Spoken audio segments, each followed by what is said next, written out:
Live from Mr. Body's mansion, this is Derailed Trains of Thought.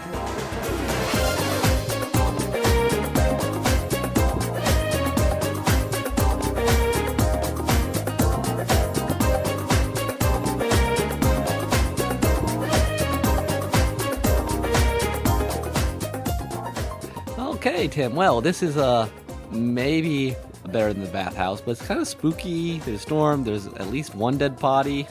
At least, and I mean the house is nice. It's a beautiful Yeah, mansion. it's not a bad house per se, but the people here are a little weird. Yeah, I feel like there's disaster waiting to happen. Yeah, I think I just heard a scream somewhere. Oh, that's not good. No.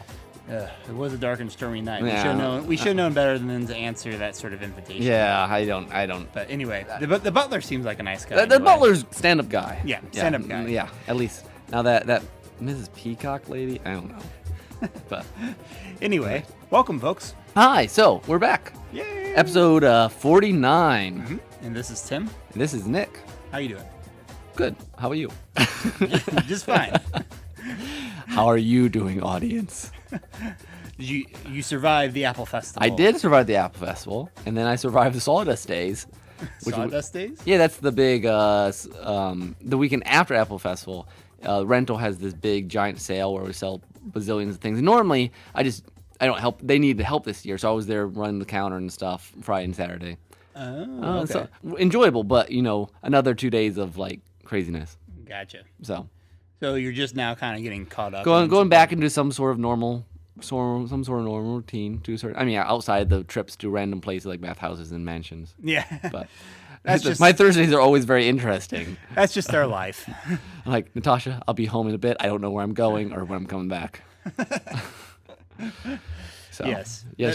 That one time you came in drenched in like all kinds of weird alien stuff. Oh, I know. It just. It's She puts up with quite a lot. yes, So. she does. So. All right. Well, should we go into our story school? Sounds good to me.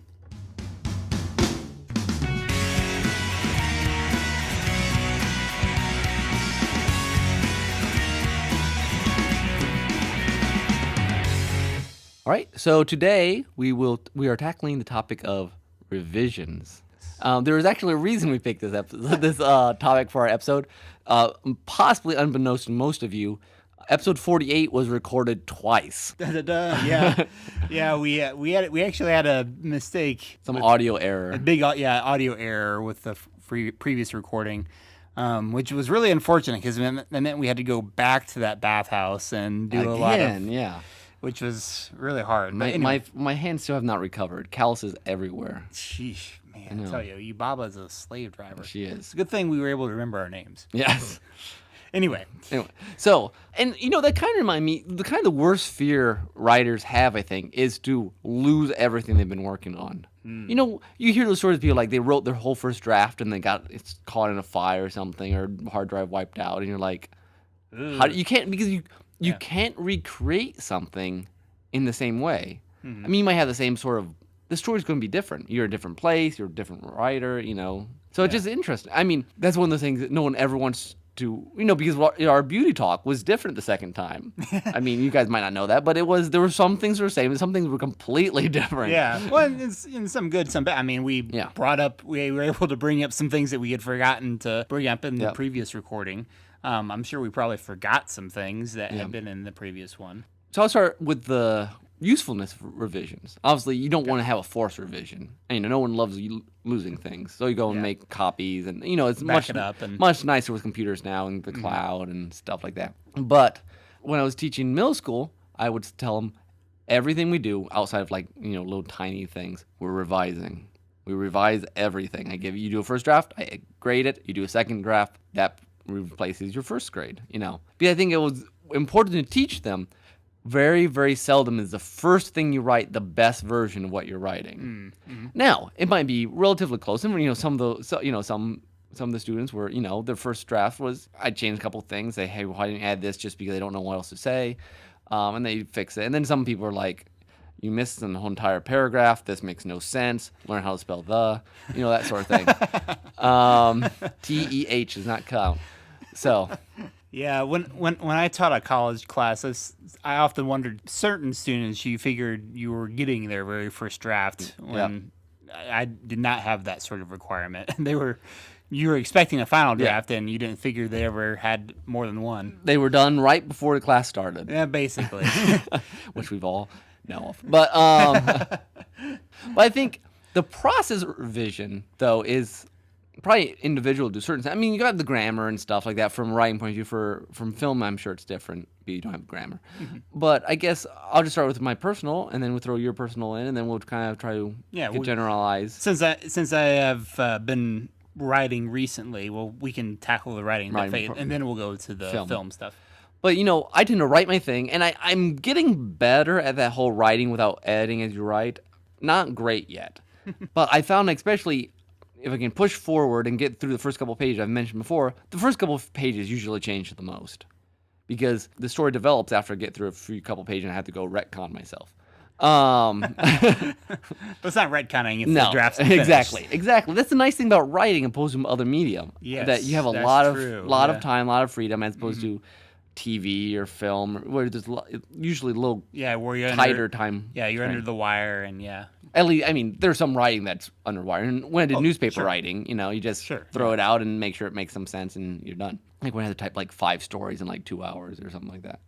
But normally, the second time through, I'm trying to make sure everything connects. Read through the lines, saying that doesn't mean what I thought it meant, or I use that word 4 times in this paragraph, which is a thing I do all the time. That's one of my biggest things I have to catch myself is not to repeat the same word. But I think trying to make sure the story melds. And my other big thing in revision is trying to make sure it's going to make sense to people outside of me. Because many times, especially I just wrote a short story recently. Many times, especially with short stories, I tend to compress pretty tightly and sometimes play with ambiguity and stuff. You want to make sure that it's coming across. I don't necessarily like to state things straight out, especially in short stories. Tim's laughing but that's always been my problem. Even in high school, I remember people reading this isn't making sense, but I'm like, but it's here and here. I guess I should explain that more. That's my hardest thing with revision, and what I need people like Natasha and other who reads all my stuff, and anyone else reads it. Does this make sense? I know what I'm saying, but is it actually saying that? So yeah, and you do have a knack of you're very good at the art of implication, and sometimes too much. No, I've learned to recognize that's my blind spot. And I think for revision, that's the biggest thing. Figure out what is your blind spot. What do you tend to miss? Mm-hmm. And normally, obviously, you can do so much a certain amount yourself. I think this should be phrased better with my character here. But I think outside eyes are necessary, and I probably don't get enough of. I'll just throw in a little bit here with my recent writing. Obviously, Nick has a much wider body of work behind his writing experiences, and I can certainly empathize with a lot of those things. I mean, the whole not editing as you write is something that I've always struggled with for a long time. And I'm not great at it yet. And normally my last draft is usually not that far off. I don't know whether I write slow enough that there's not massive changes, or whether I still edit a lot. Well, I do feel some cover. I think I've heard Lewis was very similar that way. I guess when he wrote Chronicles of Narnia, his drafts didn't really change all that much afterwards. I mean, he wrote it out, and that was pretty much the way it went. And I think that's a way to do it. It just takes a lot more time early on and less later. Yeah. Being really thoughtful about what you're putting down on the paper or on the screen or whatever. And the downside of that is it can make the whole process take longer because it takes that much longer to get your first chapter, your first paragraphs out. I mean, and that does help later on when you're revising. It's not quite as much to do. But then one thing I noticed, because when I was doing New Worlds Rising and Natasha was editing my stuff, when you're first starting off, you're like, okay, yeah, that's a good point, and then I'll do that. And then, the longer it goes, you'd be like, I don't really want to add more description here. It's but isn't this good enough? Yeah. And then the funny thing is, what I found is I would find little ways to include just enough description, okay, so if I include a little bit here, okay, that establishes time of day, and then I'll add a little bit here and a little bit here. Okay, so that's... And it usually didn't wind up being that big of a... It's not usually... There were a couple places, but for the most part, I didn't have to, add even entire sentences or paragraphs or anything. It was really just a few words here and there that kind of help clarify, set the mood, set the setting a little bit more. If there's if I have a blind spot, which I probably do, it might be with. I almost certainly have some sort of blind spot. I may not even be aware of it yet.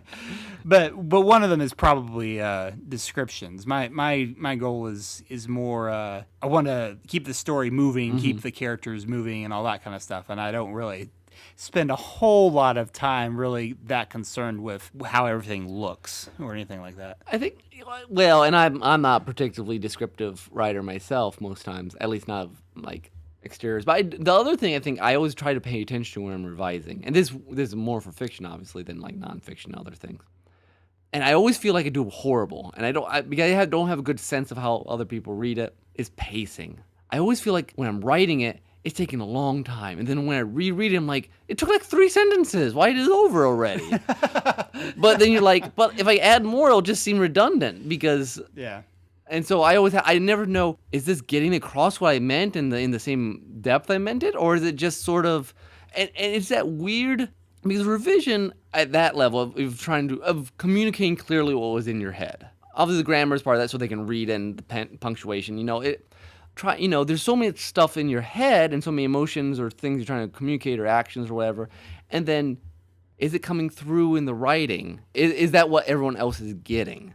And that discrepancy between what you see and what the paper says, I think in some ways is what the revision is about. Well, and that's why you have to take a step away from it. I mean, it helps to like come do your revisions a day or two after you've been writing. I always try to take a couple day break. I think it would be really beneficial. I heard I was telling Tim this before the podcast. Apparently, 2 things about F. Scott Fitzgerald's Great Gatsby. I've heard, and I don't know if this one's true or not, that his editor made him cut the first 70 pages of it. Which, it's one of those things, as a writer thinks is important, then someone convinces you, no, wait, this is not, this is, you can do without this. Yeah. And then also, I guess he was fighting for the title, I don't know what it was, something along the lines of Tumultio in the West Egg. I think it should have been that, honestly. And that there's like, people won't get the illusion. I don't know what the illusion to Malchio is. And the West Egg just sounds weird. If you read the book, it's a location. Or it might be East Egg. I don't remember. But it's one of those things that really good editors, and, I don't know, my wife's my main editor. I haven't had really, really critical error. The sort of editor that comes alongside you say, not just because you don't want an editor that tries to make the book what they think it should be. Mm-hmm. You want an editor that comes along and tries to make it what you're trying to make it be, and that will communicate to the right, and can see the tough things that you're like, but I love this character, and you can say, look, the character doesn't do anything, it's funny, but let's cut it. Right. Which I heard actually, apparently I don't know but I guess Frozen went through a massive number of revisions. Yeah. I think that movie was in various stages of development for a long, long, long time. But someone... I feel like I even heard that they were trying to do an adaptation of, the original fairy tale, like all the way back while Walt Disney was still alive.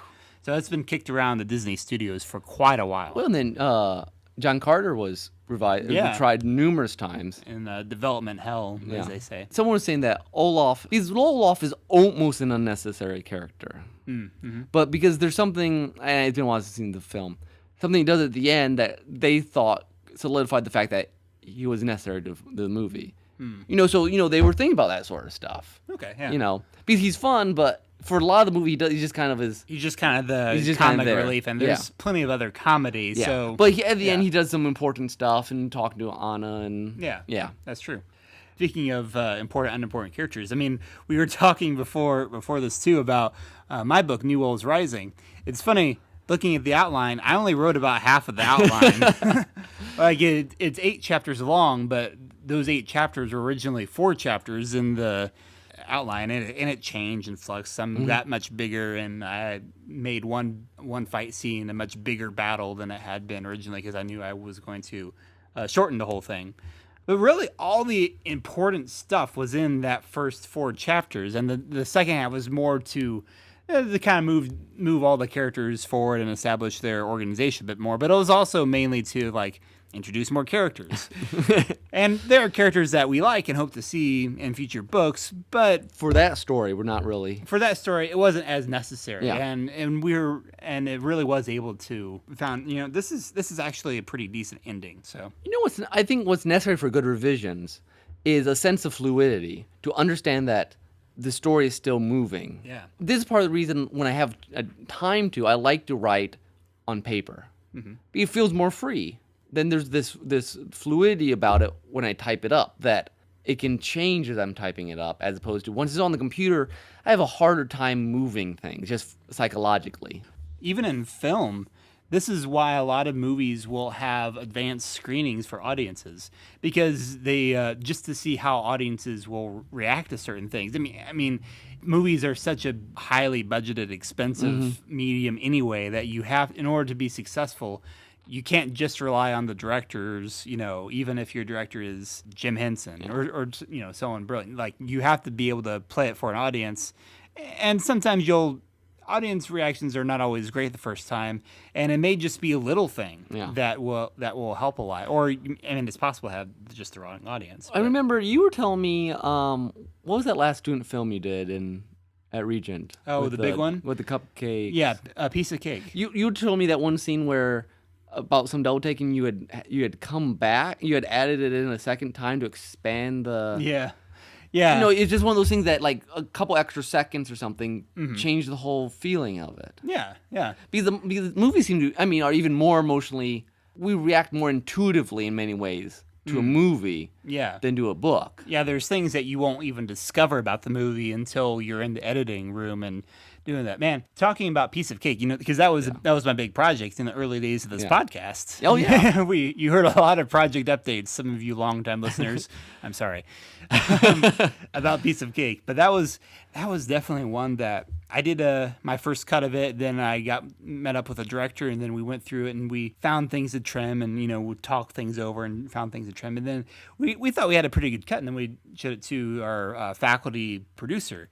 Now, after that, we went through several weeks. We thought we were almost done. We went through several weeks of working with him to hone it down and hone it down and hone it down. I think we wound up cutting like 2 minutes or something out of it. And honestly, I don't remember what we cut.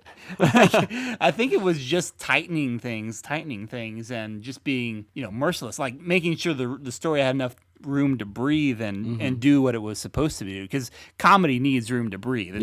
But it needs just the right amount of room to breathe. Comedy especially is timing. Yeah, it's all about timing. So that was certainly an eye-opening experience because again, I'm the kind of guy that's like, okay, I finished it, I think it's done. Let's just move on to the next thing. But there's definitely some value to being willing to go at it again and again and again. Yeah, I think that's one experience I have not had much of, and I wish I don't know if I would enjoy it, but I think would be beneficial for me in my writing, especially in long stuff, to have one of those, like a F. Scott Fitzgerald editor who's just kind of brutal. I probably wouldn't like it, probably complain like, no, this is important for this reason, and have excuses. But but at least if you're battling out, you defend things, or you come like, oh, okay, I guess that's... Well, it was interesting. The little bit that happened on Unremarkable Squire is that my first chapter had this little section before, kind of like previously, the historians write about this and this and this and this, and she's like, look, this is not important. Put it in prologue, if you want it. I'm like, okay, I can do that. It's not a big deal. And I don't remember if it stayed that way or not, because then later on there were issues with the first chapter making sense about references to historians, because they had connected, and so I don't remember exactly how it panned out. I also remember reading back when Phantom Menace came out, George Lucas talking about he loved the movie came together in the editing room. I think he would just film stuff, and then work at it for ages because he loved the editing, right? Probably more than the directing.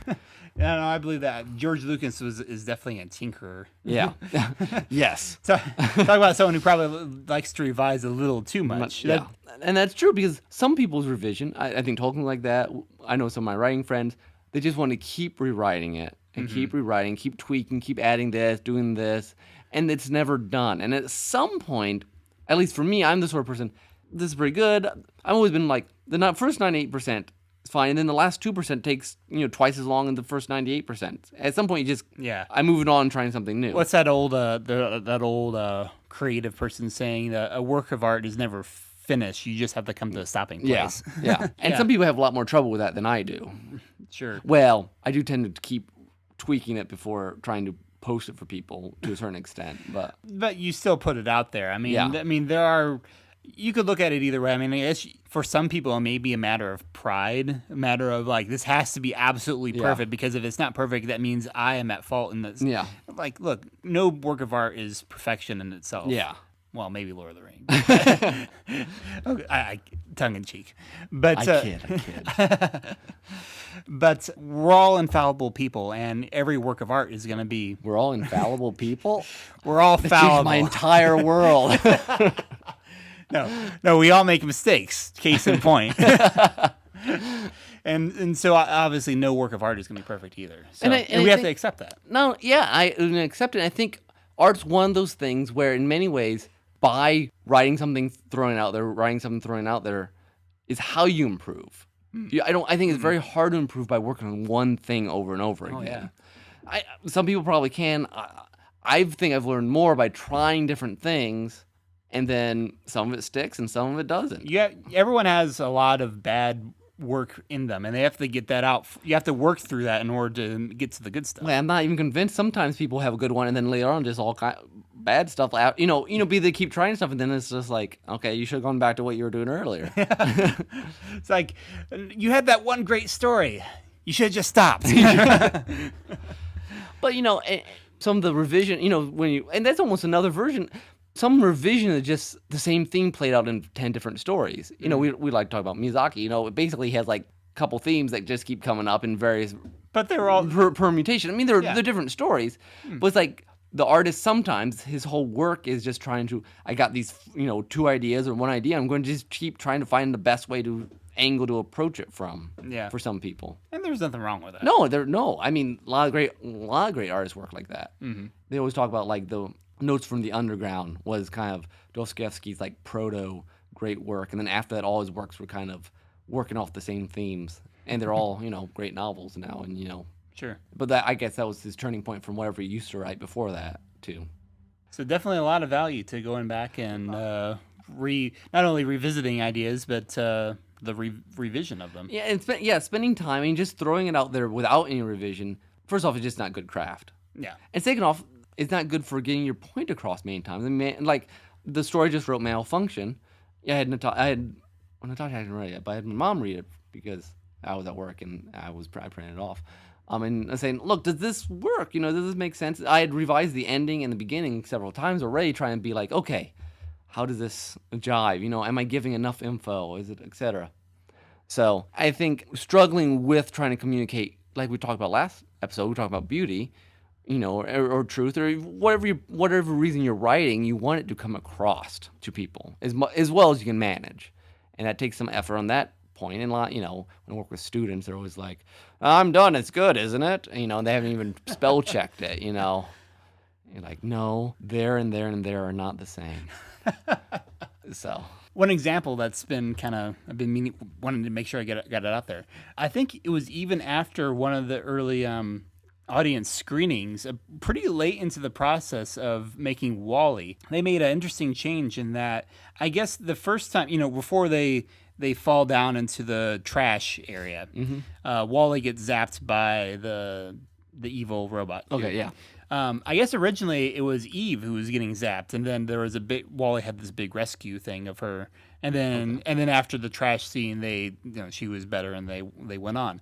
At some point, they changed it to WALL-E being the one getting zapped, and this, for Andrew Stanton, he said this was important because for the first time, suddenly getting back to Earth, it became about. For Eve, the directive became more about saving WALL-E than it was just about getting the plant. And it didn't change a lot of other things because eventually WALL-E, gets kind of smashed in during the scene where they're trying to gain control of the ship. Yeah, they're trying to gain control of the ship.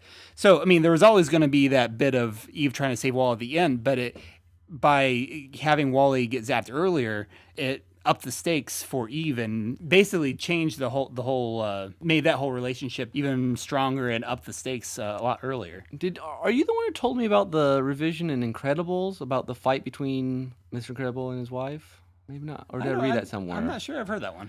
I can't remember the details, but I guess when they first did it, it seemed almost like he was abusing her, like how the language and stuff was. But just by changing how the images were, that she was, elasticating around everywhere, it changed the perception, and everyone's like, "Oh, you rewrote it." And he's like, "No, you just retooled it." I guess I can't remember the details. I must have saw that online somewhere. Interesting. I've not heard that story. Okay. But again, that's, like I said, that was pretty late in the process, and it was a subtle change, but subtle things like that really, and I'm sure the story probably would have worked otherwise, but I think it's the difference between taking the time to make those subtle differences can make the difference between a decent story and a great one. Yes, I agree. All right, that's a good ending point. We'll just stop there. Yeah, sounds good to me. All right, then we'll go on to our soundtrack.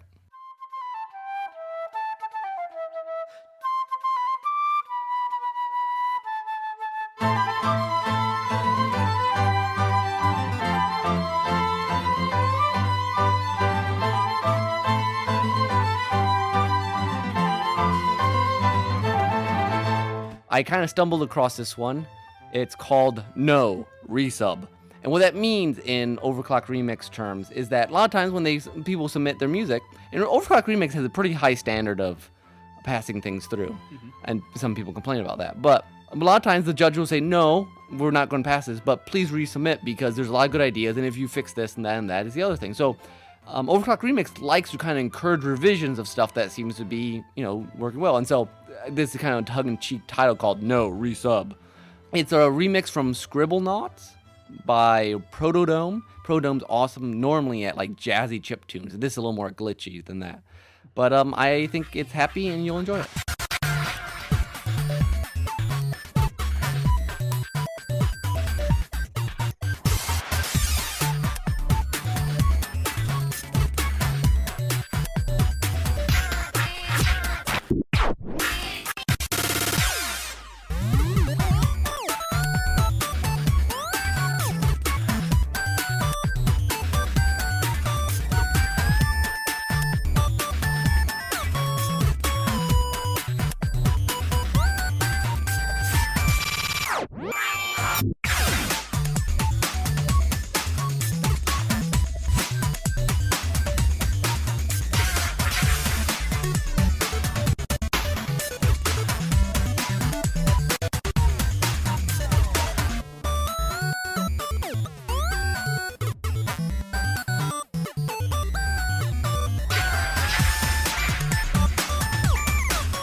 All right, and we're back.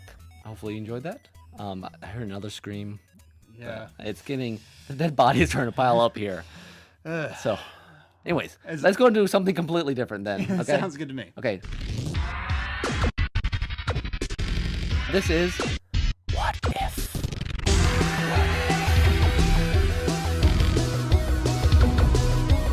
We thought, since we were talking about revisions, that we'd try to tackle some, what if certain things, people had revised their script. You mentioned the Wall-E thing, but what if certain important moments had been revised? They said, no, let's not do that, let's do this.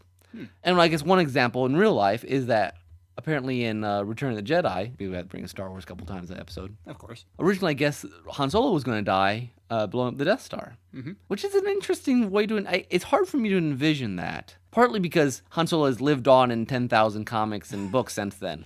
But also Return of the Jedi, and it would just change the feeling. Return of the Jedi is such a triumphant film. Yeah. I mean, basically, it's two battle scenes right after each other is the whole movie. And it's just, about underdogs winning.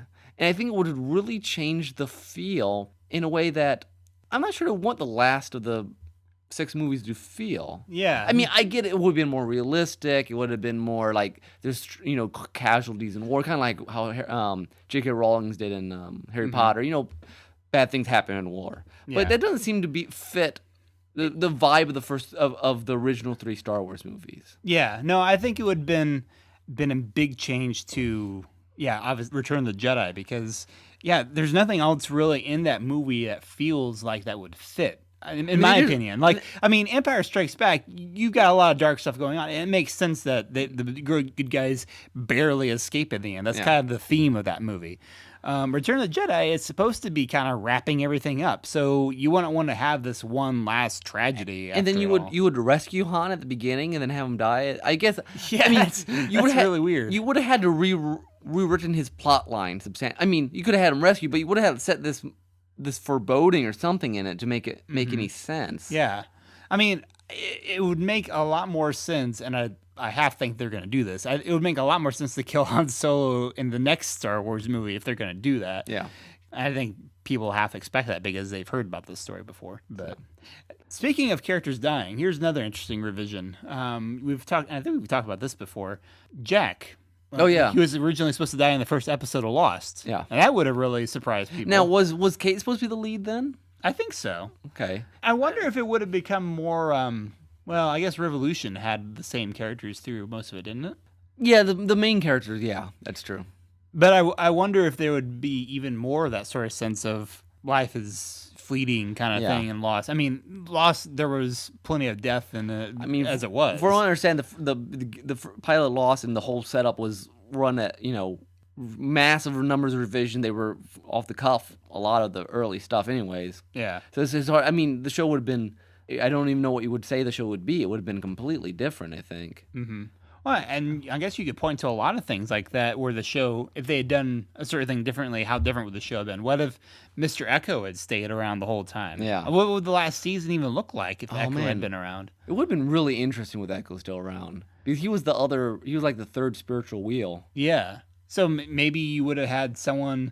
Maybe he might have really been good for Locke, honestly. Because Locke was getting fed all kinds of misinformation. Constantly. Yeah, some of it from himself. He's a really sad character, honestly. He really is. He had a very tragic end. Especially when you put it in order. Yeah. But, you got 3 seasons that end with him in the coffin, so... Well, yeah. Two of them are the same coffin. Well, yeah, that's how you end 3 different seasons. So, other major revisions to, we had some we were throwing around. Well, I don't know that any of them. The other ones were ones that had actually been. No, considered. this is our what if. Yeah, now we get into the harebrained that we get to do stuff just because. Well, I did like your one that you mentioned just before. What if Arwen hadn't been in the Lord of the Rings movies? Okay, that's a little mean because she was kind of barely in them as it was. Well, and I have this grudge against anything that would change the book substantially just because, well, I've said it before. If Tolkien didn't put in the main book, why did you put in the main movie? I mean, it just doesn't... That to me seems like you're like, oh, wait, we need to make sure there's a girl in here and a romance in order to appeal to certain demographics. That's what it feels like to me. Yeah. I mean, not that it was. I mean, it is a story from Tolkien. It is, but he decided to put in the appendix. Yeah. Which to me is an important choice he made. Okay, but that's just me. Other people like it perfectly fine. And that's not even touching putting appendices of Lord of the Rings into The Hobbit for some weird reason. Won't. See, now we're not doing a revision. Now we're just me on our soapbox. So when we have an episode, we'll just call it Peter Jackson and our soapbox. But our soapbox. Yeah, we'll just do soapbox things. But I like Peter Jackson. He does a good job in his. Problem is, people have probably heard us on our soapboxes most time. Yeah, exactly. Yeah. Okay, here's another revision. I mentioned Jim Henson earlier, and bad audience's reception. I think I've mentioned on here before, but the original cut of Dark Crystal, he tried to have all the Skeksis talk in their own language with no subtitles. Because he's kind of like, this is supposed to be a different world, why have them speak English? And it's all about the visuals anyway. Jim Henson was all about visual stuff over having to have dialogue. You mean like Terry Gilliam? That's mana. That's yeah. It's all about the abstract, but it didn't fly, and you can understand why. Yeah.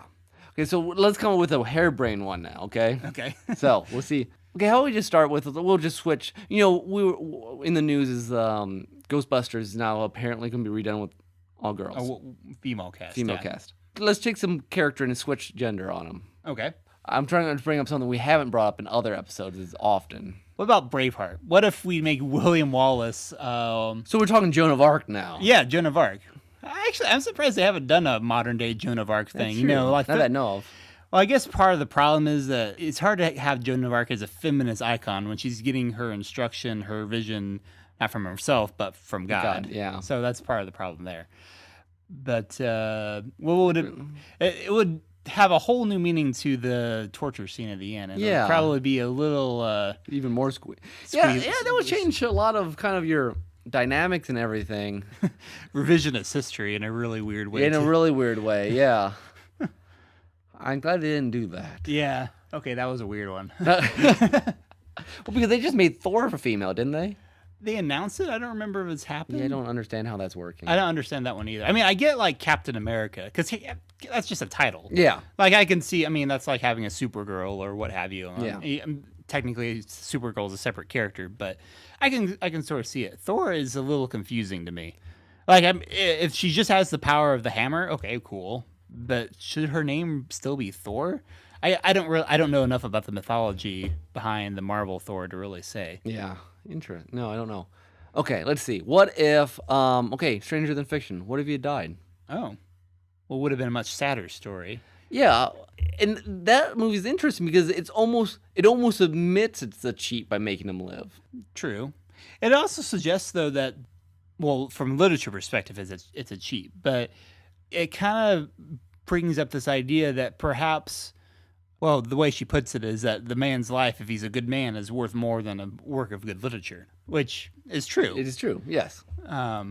Kind of raises the question. I mean, the fact that he does find out what is going to happen to him and decides to go along with it anyway makes it a different story than it would have been if he had just died normally. Yeah. That movie is so meta. It's kind of hard to. It's very hard to dissect without getting wibbly wobbly, timey wimey.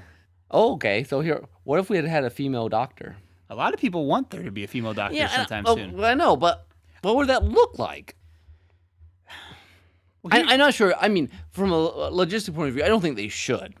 But I like the idea of what would one look like. Yeah, yeah, because I'm a little weird. I honestly, I think they probably will try to do a female doctor at some point because that's the culture we live in now. Yeah. I'm not real fond of it because I think that gender is something more intrinsic to who you are than just your DNA. I concur. But, okay, so what would it look like? Let's move beyond whether they should and what might it look like. I mean, for some reason, all I can think of like an eccentric librarian, but that's probably not even right. Honestly, it would probably look a lot like River Song. That's I mean, okay, yeah, that's true. It would probably be all sassy and everything, like River Song, and know-it-all, and kind of. I mean, the one difference of River Song and the Doctor generally is that she never really puts a great like the Doctor knows very distinguished. He's Time Lord. You guys are humans. Yeah. River Song, she doesn't really care either way. I mean, it'd be interesting where they would give the Doctor more compassion as a female, or where they would try to play kind of the abstracted version. I mean, that's always the trick when it comes to superpowered female characters, and it's never really been, that's why it's taken so long to have a Wonder Woman movie, because no one can really decide on what makes a perfect woman. Yeah. People would say some of the best Wonder Woman stories is where she's compassionate and fights for justice, and it's a really tough combo. Okay, here's a completely off another what if. What if? Okay, and I don't know how many of our listeners have watched this movie, but I really enjoyed it. Cloverfield. Okay. What if they had lived at the end? Because it's kind of a sad movie. I mean, it works the way they did it. I mean, you couldn't have ended it better. But you have this monster, and it just, and then they die together, and that's the whole point. That the two characters have been trying to find each other the whole time. They die together, and it was a good day, which is a perfect ending. But it's kind of a downer in some ways that. You know nothing about this monster. They're terrorized all day and then they die. I mean, yeah, it's kind of life is short, nasty, and brutal. It might have been a more uplifting movie. I mean, you could still say it was a good day if they get together and, they survive this thing and maybe they'll live the rest of their lives. But I guess then the question is, can you have them live and not explain anything about the monster? I don't see why not, honestly. I mean, the whole thing is found footage anyway. I guess there's a couple ways you could do it. You could do it as if, instead of this just being some random found footage, you could be like, after the tape ends, show them old and showing their grandkids. Oh. This is we lived through that great disaster you once heard about. It would certainly change the entire feel of the movie. It would. If you ended like that. Yeah.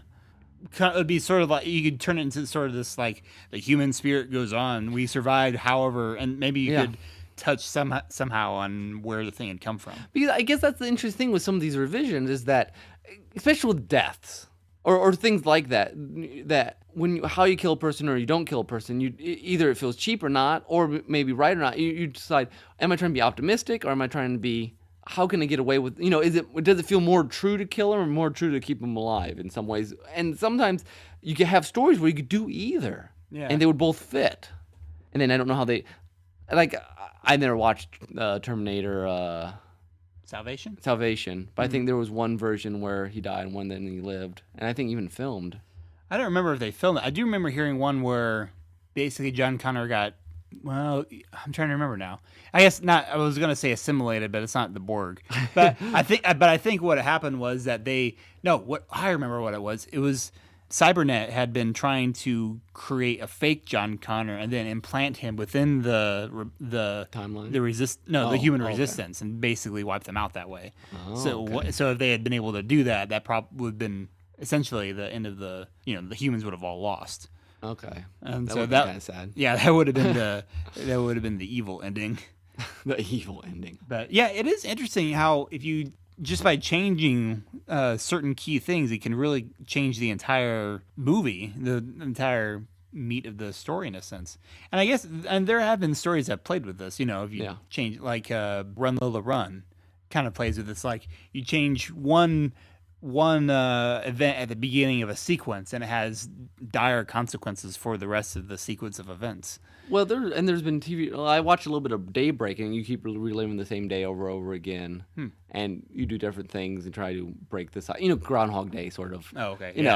Thing. Except there's some mystery in that they're trying to solve, and they keep getting new clues every day or whatever. Mm-hmm. But yeah, it's interesting to I think this is what fan fiction does sometimes. Yeah. No, I didn't like this choice, therefore here's how I'm going to rewrite it. Do it this way. I'm going to do it this way. Yeah. Well, yeah, I know they've done. I'm sure that there's been fan fictions of choosing a different, romantic partner, or what would have happened if Zuko hadn't betrayed his brother at the end of season 2. Spoiler alert.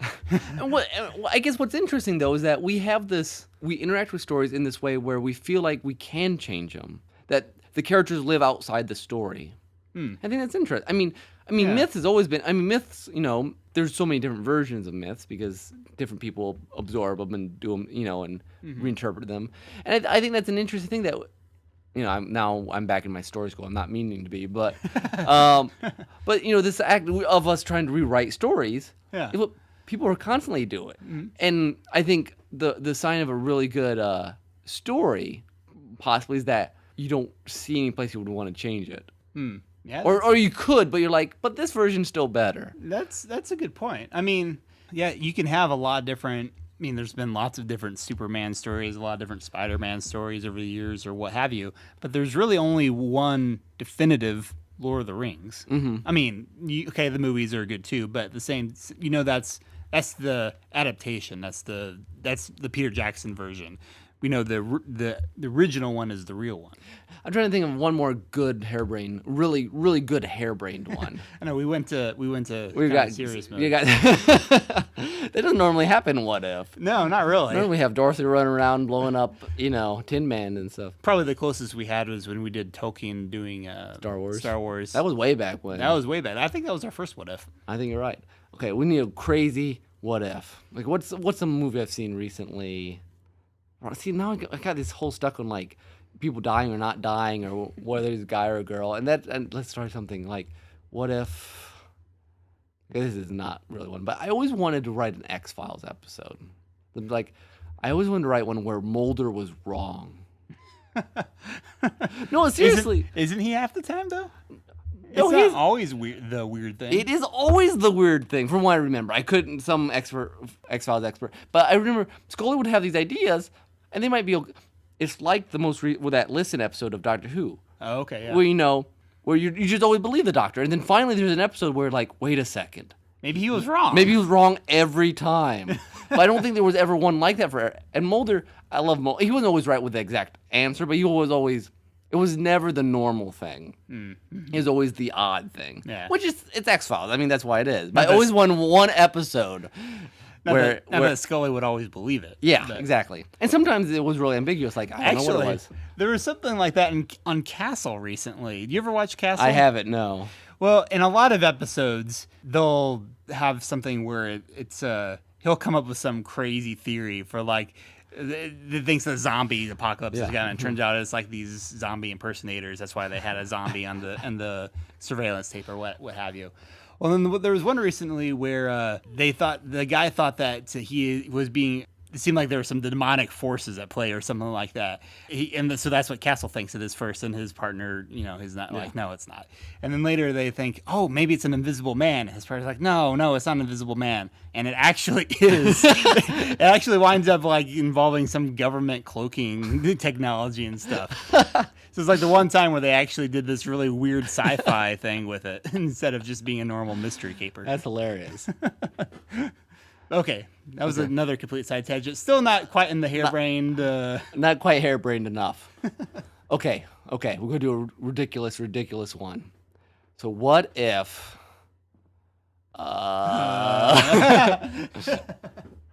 problem is half the what ifs when revisions, then someone did. Yeah. Like, what if we put Pride and Prejudice with zombies? Aha! Beat me to it. Because I think the whole point of creativity is that it would take, something that, and the thing is, we live in the age now where stories are constantly recycled in new ways. Mm-hmm. Well, like Star Wars has even done a comic book series where like they change one fact in say A New Hope and said Luke misses the Death Star, so then they have to deal with that. I'm trying to remember what the Empire Strikes Back one is. Some like that one is one that takes place. They do a revision really late in the movie. The Empire Strikes Back one, I feel like it did happen early. I think Luke dies actually in the Empire Strikes Back one. Oh wow! And so instead of Luke going to Dagobah, Leia has to go to Dagobah and train to be a Jedi. And then Yoda comes with them to, I think, rescue Han from Cloud City or something. It's like choose your own adventure. It's like, okay, I'm not going to die from, this random accident on the plane. I'm not going to try to take the boat and still die. Yeah. That's choose your own adventure. But right. So yeah, I mean. Okay, here we go. Okay, what if, let's cast someone else as Jack Sparrow? Not Johnny Depp. Not Johnny Depp. Well, if they, the director's just like, you know what? No, he's doing that. He's crazy. Like Jack Black. Jack Black. Okay, Okay, so we got Jack Black. Not quite as suave. Not quite as suave. I think he gets more away with I think it becomes much more of like a Keystone Cops type kind of pirate movie. Okay, I would almost pay to watch it with Jack Black. I'm not sure they get sequels out of it, but Like he'd be like a little overblown and yeah, I mean, like he's very overblown, obviously, but like he always just kind of manages to scrape by the skin of his teeth, sort like of a lot thing. Of physical like comedy, a lot of pratfalls and a lot of that kind of stuff. I almost want to see that. Instead, I'm pretty sure Will Turner would end up being the heartthrob there instead of Captain Jack. Yeah. He would be much more the buffoon. Yeah. Because somehow Jack Sparrow is both the buffoon and the suave. Yeah. I'm not sure anyone else could possibly do it quite like that. I like the Jack Black replacement. While we're on that, we'll just put Steve Carell there. As Jack Sparrow. I'm not sure about that one. You don't want the dry, like... It's too. I could see Steve Carell doing a very good. Who's Barbosa? Who's the British captain? Oh, okay, yeah. I could see him doing the British guy. That'd be kind of awesome. Whatever his name is. We'll just recast everyone. Okay. Let me think here. Just because no one can tell the difference, put Natalie Portman in for Keira Knightley. That works. Actually, you know what? I'd like to see Sawyer as Will Turner. Josh Holloway. That'd be fun. Can you see him in a pirate movie? Yeah, I think he'd be a great pirate. Why not? I mean, he's definitely got the suave thing. Actually, he'd probably be a bit better Jack Sparrow, honestly. Yeah, that's probably true. Okay, we'll move into Jack Sparrow. Yeah. Okay, we only need another Turner. Maybe Jack Black's Will Turner. Okay, let's do it. You're cast. Okay. Anyone else important? Barbosa. Yeah, we haven't touched Barbosa. We need a good Mickey Rourke. Yeah, Mickey Rourke. Rourke, yeah. We'll do that. Yeah. Okay. It'd be a buffer Barbosa, but he'd be like probably like have his shirt ripped the entire time. And we can go with that. Maybe he's the heartthrob now. Yeah.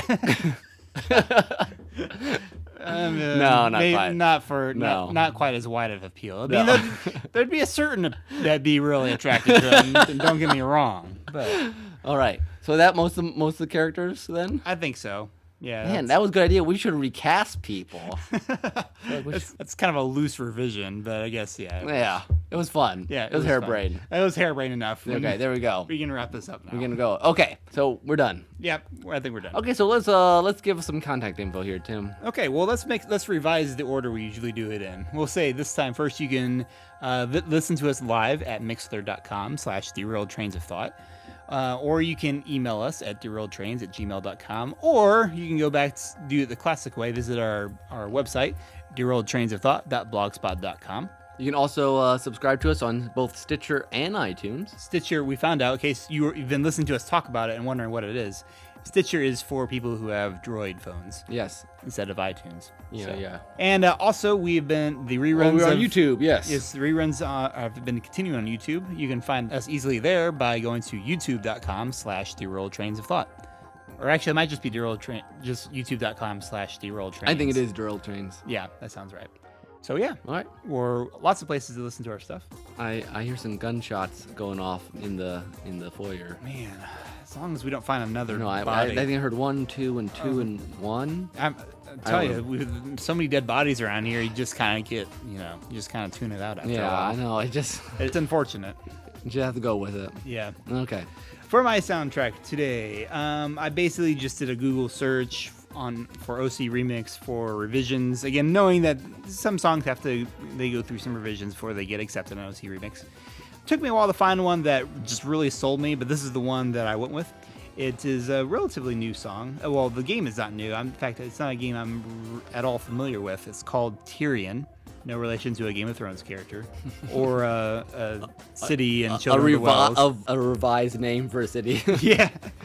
We originally called Tyrion, and then we're realized, like, Game of Thrones, because none of us watched it, and we're like... Oh, well, I guess that's kind of important. Anyway, the name of the remix is Data Flux. The name of the remixer is Magellaniak, or Magellaniak, or something like that. So, yeah, sorry if I got your name wrong, dude, whoever you are. Come listen to our podcast. That is Derailed Trains of Thought. Did I just hear a singing telegram? I think so. I don't know what is going on. Okay, well, hopefully, folks, we will see you next time, and assuming we're not next. Yeah. Big one next time. Yes, the Big 5-0. Yeah. I'm not sure exactly where this podcast will take us, but I'm expecting many surprises. Yes, many surprises. Hopefully, it should be another big epic to do. Yep. So, till then, this has been Nick. And this is Tim. Adios. Bye-bye.